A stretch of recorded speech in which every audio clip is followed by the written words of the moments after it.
So Gwyneth Paltrow's ski trial is getting out in the news a little bigger, and I wanted to cover her side of the story mostly. Right now, I don't see a reason not to believe her, especially since this was 2016, quite a while ago. I'm not sure why. It could be the courts were backed up or something. The guy couldn't get an earlier date.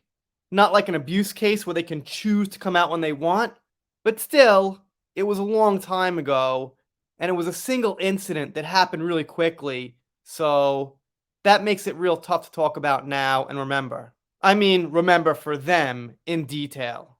Anyway, this here is from March 24th, 2023 from The Guardian, and it says Gwyneth Paltrow testifies she felt violated in Utah ski crash. They remind us that the guy suing her is an ophthalmologist, which is kind of ironic that he crashed into her and didn't see her. They say that Gwyneth Paltrow testified for 2 hours on Friday. As a disclaimer, I didn't see the whole thing, so I'll be judging by what we see here, and I guess what they felt was some of the more important things that she said. This person also claims the crash changed his life. I can't quite imagine that. I haven't been in too many crashes in my life, here and there, car crash, this and that. No serious injuries, but I just can't imagine it changing your life. Maybe someone out there has a different experience. And Gwen says this: I was skiing and two skis came between my skis, forcing my legs apart, and then there was a body pressing against me, and there was a very strange grunting noise, Paltrow said. My brain was trying to make sense of what was happening. I thought, is this a practical joke? Is someone doing something perverted? This is really, really strange. And that does sound right to me. When something that fast happens, you don't know exactly what's going on. She feels like maybe some guy is deliberately doing something or whatnot. Sanderson and his attorneys have offered a different narrative, claiming that the lifestyle influencer skied out of control, crashing into him on a beginner run, knocking him down hard, knocking him out, and causing a brain injury, 4 broken ribs, and other serious injuries. I mean, I guess that could be the case too. Maybe Gwen was just not really focusing and crashed into him. But then again, why was he there in front of her? Was he supposed to be there?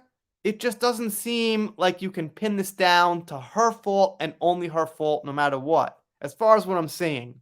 Paltrow denied that she ever engaged in risky behavior on a ski run with which she said she was previously familiar. She also said that she skied as she normally would even though her children were present that day. I wouldn't engage in risky behavior with or without my children here, she testified. During the exchange, an attorney for Sanderson appeared to be trying to establish that Paltrow would sometimes ski in a more risky fashion if her children were with her. Paltrow, however, denied ever doing that and said, I've always been very open and honest with my kids, and they know me very well. I see that being more of a dad thing. Like, hey guys, look what dad could do. I could ski real fast or whatever. I'm sure there's some moms out there that do it, but just feels like a dad thing to me. I'm not really buying into that so much, and I don't think it's very meaningful. When asked if she was being an aggressive skier, she said no, and that slope was a green run filled with families. Well, yeah, I mean, I would trust that if it was filled with families, most people in the world would not ski recklessly in that area. There would have to be some reason she lost concentration and focus or something like that. Was she drinking? Didn't seem like it. That hasn't come up as far as I know, and it's a detail I think would probably come up in these articles. According to Paltrow, Sanderson had skied directly into her. She said it happened slowly with him running into her from behind, his skis in between hers, and then a fall a second or two later. I said, you skied directly into my effing back, and he said, oh, sorry, I'm sorry, Paltrow said in court, adding that she was yelling at him. I was pretty upset, she testified. I felt violated, I was upset, I was worried about my knee, Paltrow said. It felt violating to have someone press their body against my back, and I'm sorry I cursed. At one point, Sanderson's attorney asked Paltrow if she had inquired about any of the injuries sustained by Sanderson as a result of the accident.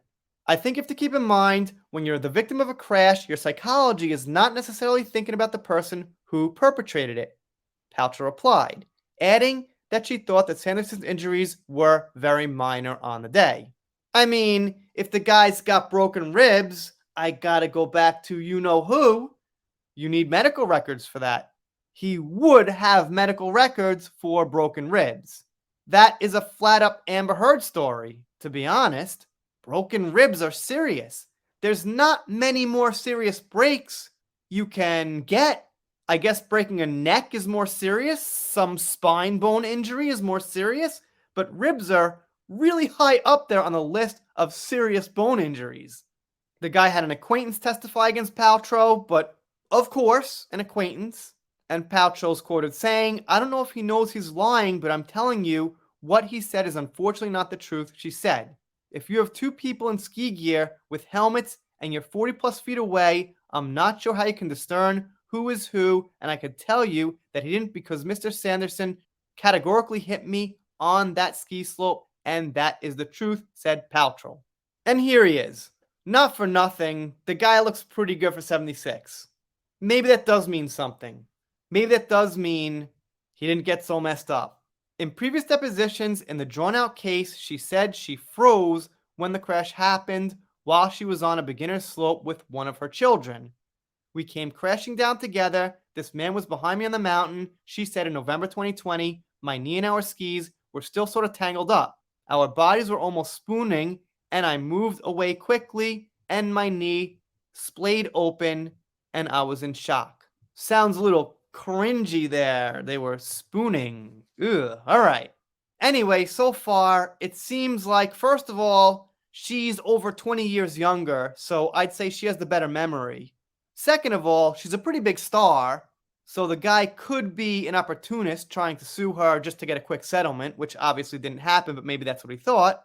And third, if the place was how she describes, with families and things like that, I'll give the benefit of the doubt that she wasn't reckless.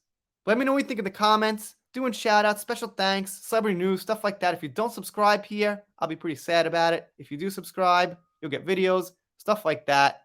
Done here for now. See you next time.